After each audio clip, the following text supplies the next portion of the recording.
Hello everyone! In this video tutorial, we will guide you on how to move lines in Google Sheets. So let's dive right in. Launch your Google Sheets application. Open the specific spreadsheet you want to work on. Double-click the spreadsheet file name to open it and begin editing. Identify the row or column you want to relocate.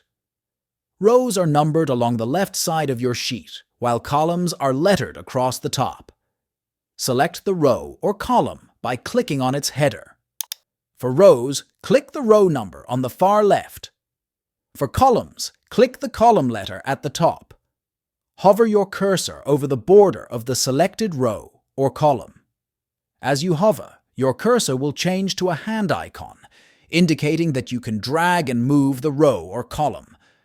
Click and hold the border, then begin dragging it to the new location. A highlighted line will appear as you drag, visually representing where the row or column will be positioned if you release the mouse button. Release the mouse button when the highlighted line is in the desired position. Your row or column will be moved to its new location within the spreadsheet. Here is another way to do this. Select the row or column you want to move. Go to the top menu and click Edit. A submenu will appear. Choose Move, and then select the direction you want to move the row, up or down, or column, left or right. And that's it. If you find this video helpful, don't forget to subscribe to our channel for more tutorials. Thanks for watching.